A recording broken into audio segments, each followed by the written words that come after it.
Assalamualaikum warahmatullahi wabarakatuh. Nama saya Rafika Fitradani dari kelas 12 M1. Saya akan menceritakan novel yang berjudul Moza-Chiko karangan Poppy Pertiwi.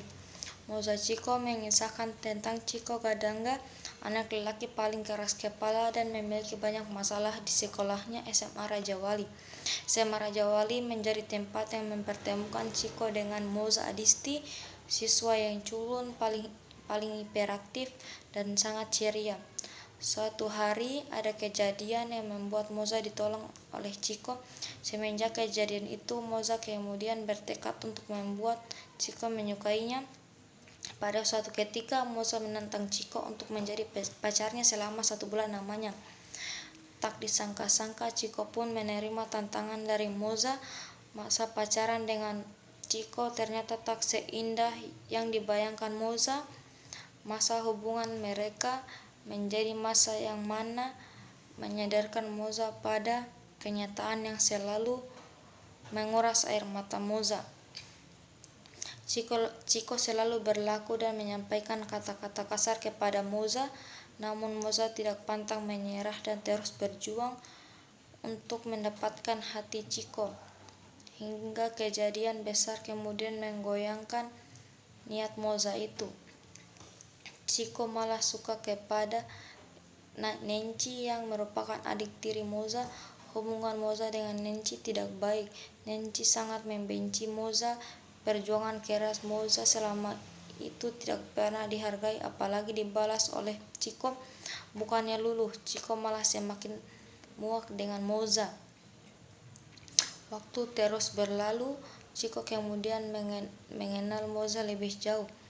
Chiko pada akhirnya menjadi suka dengan Moza, hanya saja gengsinya terlalu tinggi untuk mengakuinya.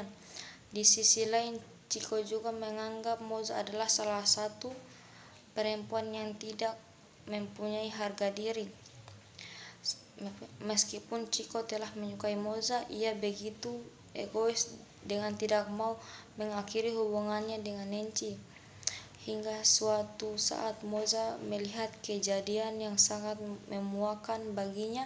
Ia menyaksikan dengan mata kepalanya sendiri Chiko dicium oleh Nenci. Melihat kejadian itu, Moza kemudian marah, sedih, kecewa, hancur dan merasa perjuangannya selama ini tak dihargai sama sekali. Chiko mendapati Moza melihat kejadian itu, lalu segera mengejar Moza yang segera berlari.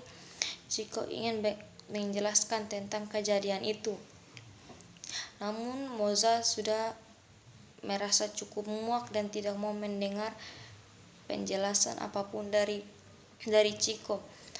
Hal yang Moza pikirkan adalah bagaimana bisa ia menyukai orang yang kejam seperti Chiko.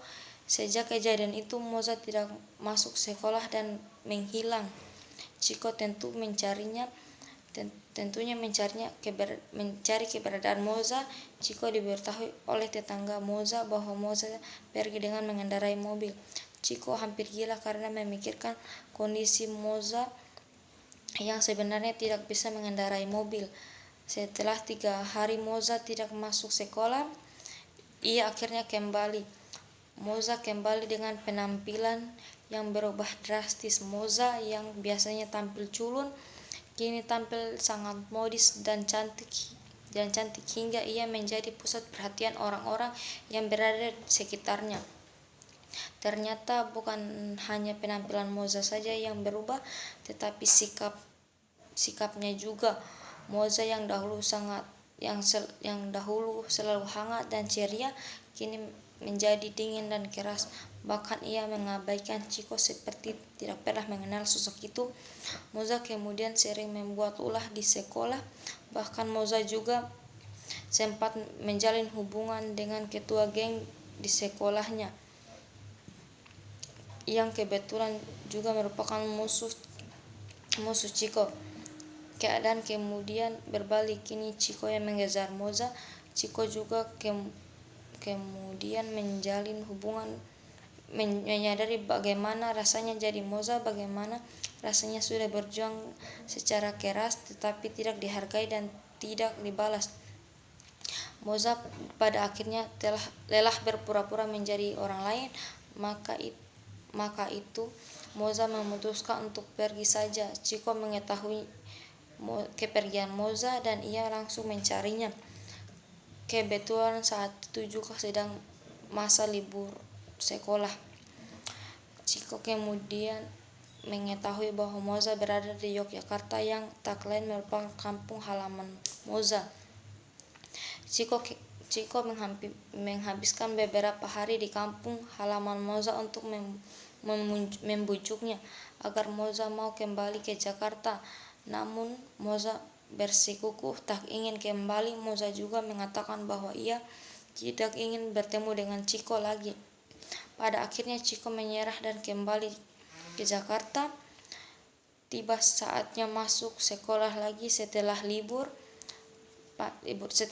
panjang. Chiko yang saat itu sedang berada di kelas diberitahu temannya bahwa Moza menunggunya di seberang jalan sekolah. Chiko sontak langsung berlari dengan cepat untuk menghampiri Moza.